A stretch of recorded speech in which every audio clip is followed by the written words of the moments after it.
નમસ્કાર, સ્વાગત છે આપનું ડિજિટલ માધ્યમ દિવ્ય સંતાનમાં, જ્યાં અમે આપને મદદ કરીએ છીએ દિવ્ય સંતાનના ઘડતરમાં. જય શ્રી કૃષ્ણ વાલી માતાઓ. પુરુષોત્તમ માસની આ પવિત્ર અને ચેતનાસભર યાત્રામાં આપ સૌનું હાર્દિક સ્વાગત છે. ગર્ભસ્થ શિશુને દિવ્ય ગુણોથી સુશોભિત કરવાના આજના આ 8મા દિવસની યાત્રાનો પ્રારંભ કરીએ. ગર્ભ એ માત્ર શારીરિક વિકાસની જગ્યા નથી, પરંતુ એ આત્માને સંસ્કારિત કરવાની સૌથી પ્રબળ પાઠશાળા છે. આજના આધુનિક યુગમાં જ્યાં ચારે તરફ આકર્ષણો અને વિચલનો છે, ત્યાં આપણું બાળક અર્જુન જેવી એકાગ્રતા ધરાવે અને ભક્ત પ્રહલાદ જેવી અડગ નિર્ભયતા ધારણ કરે તે ખૂબ જરૂરી છે. જ્યારે મન એકાગ્ર અને ભયમુક્ત બને છે, ત્યારે જ સફળતા આપોઆપ ચરણ ચૂમે છે.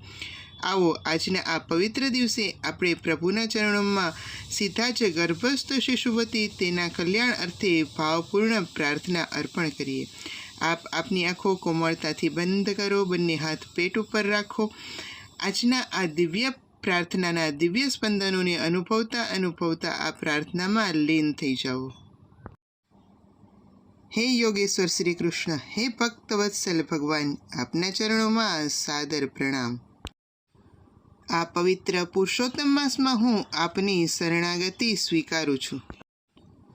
જેવી રીતે આપે ગીતામાં પરમ જ્ઞાન દ્વારા અર્જુનના ચંચળ મનને સ્થિર કર્યું હતું, અને જેવી રીતે આપે ભક્ત પ્રહલાદને માતાના ગર્ભમાં જ અભયદાન આપ્યું હતું, તેવી જ રીતે મારા બાળકના ચિત્તને અદ્ભુત એકાગ્રતા અને પૂર્ણ ભયમુક્તિનું પરમ વરદાન આપજો.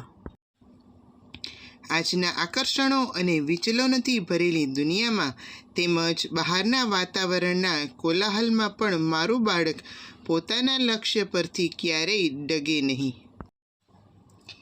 તેનામાં એવી એકનિષ્ઠા અને સાહસ હોય કે તે જે પણ સન્માર્ગનું કાર્ય હાથમાં લે તેમાં પોતાનું સર્વસ્વ રેડી દે અને સફળતાના સર્વોચ્ચ શિખરો સર કરે.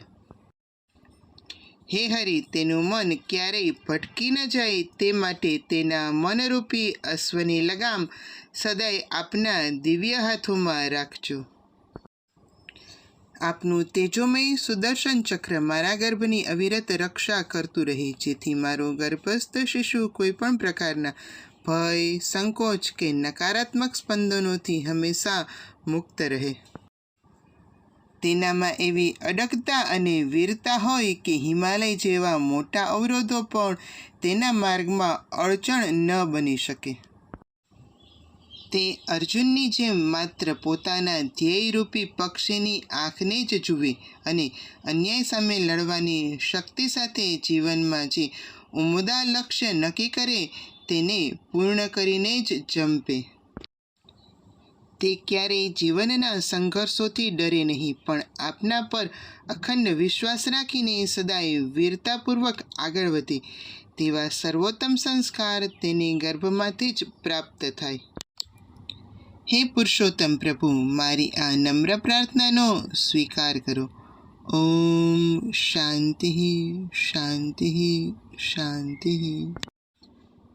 વાલી માતાઓ, પ્રાર્થનાના આ શબ્દો માત્ર સાદા શબ્દો નથી, પરંતુ તમારા ગર્ભમાં રોપાઈ રહેલા દિવ્ય સંસ્કારના બીજ છે. આ એકાગ્રતા અને નિર્ભયતાના સ્પંદનો તમારા શિશુને એક સક્ષમ અને તેજસ્વી વ્યક્તિત્વ આપશે. આ આખી પ્રાર્થના દરમિયાન તમે જે શાંતિ અને સુરક્ષાનો અનુભવ કર્યો છે, તેને આખો દિવસ તમારી અંદર જાળવી રાખજો. નકારાત્મક વિચારોથી દૂર રહી આ દિવ્ય ઉર્જાને તમારા શ્વાસમાં વણી લેજો. જો આ પ્રાર્થનાથી તમારા મનને શાંતિ મળી હોય, સુરક્ષાનો ભાવ મળ્યો હોય, તો આ વિડીયોને લાઈક કરજો અને અન્ય સુધી ચોક્કસ પહોંચાડજો, જેથી તેઓ પણ પોતાના બાળકને આ સુંદર સંસ્કારો આપી શકે. પુરુષોત્તમ માસની આ 30 દિવસની દિવ્ય યાત્રાના આગામી દિવસની પ્રાર્થના સાથે આપણે આવતીકાલે ફરી મળીશું. તો ચાલો ફરી મળીએ નવા વિડીયોમાં નવા વિષય સાથે. આજના વિડીયોમાં બસ આટલું જ. અસ્તુ. ધન્યવાદ.